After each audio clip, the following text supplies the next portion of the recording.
Buy an old sofa off Facebook Marketplace for $100, list it the same week for $900, and sell it within 2 days. That's genuinely how one furniture flipping business actually started. No warehouse, no investors, no experience in furniture at all. Today we're breaking down exactly how a used furniture business actually works, using real founder stories and real numbers, from people who built this from literally nothing. Here's how it actually started for one founder. A homeschool mom whose family suddenly lost their income when her husband's events job disappeared during the pandemic. There was no severance, no backup plan, and 2 teenagers who still needed to eat. She didn't have furniture experience or a business background. What she had was a willingness to look for value where other people saw junk, picking up curbside finds, checking Habitat for Humanity Restore, scanning Goodwill, and eventually bidding on online estate sales. That simple habit, done consistently, eventually grew into a business generating close to $16,000 a month, built on nothing more than finding, fixing, and reselling pieces most people would have driven right past. Here's a completely different founder story that shows how far this exact same idea can scale. 2 college students in Colorado started by casually reselling items from Goodwill and Walmart, just experimenting without any real plan yet. Their actual turning point came when they bought a sofa for $100, listed it on Facebook Marketplace for $900, and sold it within 2 days. That single flip made them realize what was actually possible here. They rented a U-Haul, spent 1 full day collecting sofas around Denver, and made over $3,000 in profit by the end of that single week. From there, they built an entire company around it, eventually renting warehouse space, hiring employees, and even living on site in the early days, converting an office into a bunk room just to keep growing without extra overhead. Here's what makes this specific business genuinely accessible in a way most other businesses simply aren't. Inventory costs are remarkably low because you're not manufacturing anything new.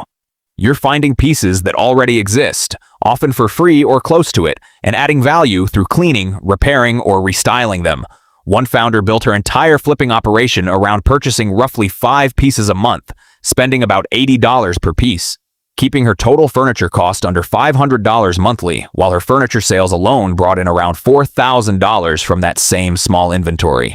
Here's how the actual money breaks down once someone gets moving, based on real reported numbers across this industry. Casual part-time flippers typically net somewhere between $300 and $900 a month.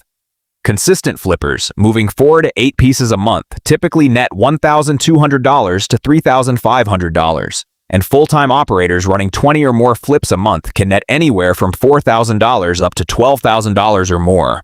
One teacher who started this specifically to pay off debt turned a single $65 table set into $300, and within 15 months had earned over $35,000 in total profit, all sourced and sold through Facebook Marketplace and Craigslist.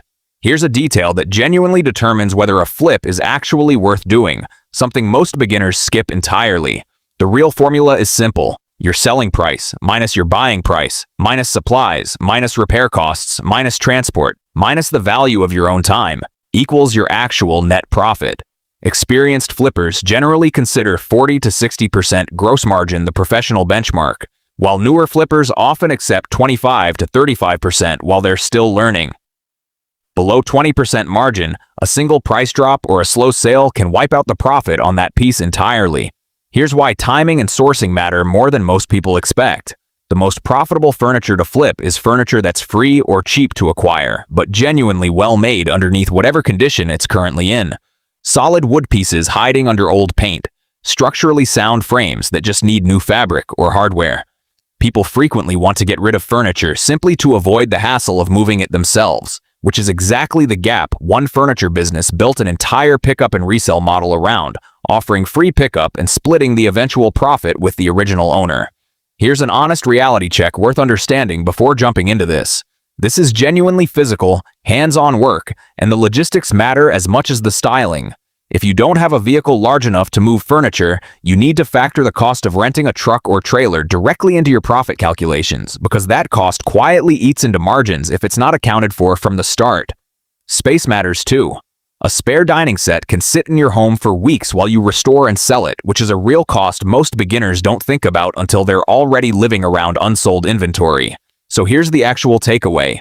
A used furniture business isn't a business that requires manufacturing skill, a big warehouse, or thousands of dollars in starting capital. It requires a genuine eye for value in things other people are ready to throw away, some basic repair or styling skill you can learn from free tutorials, and the discipline to actually calculate your real profit on every single piece instead of guessing. The founders behind the real examples we walked through today didn't start with any of that figured out perfectly. One started out of pure necessity, picking up curbside finds to keep her family afloat. Two college students started by casually reselling secondhand items before one single sofa flip showed them exactly what this business could actually become. Before you go, I'm curious about one thing specifically. Have you ever bought or sold a piece of used furniture yourself, even just once? Drop it in the comments. I read every single one, and I'd genuinely love to know.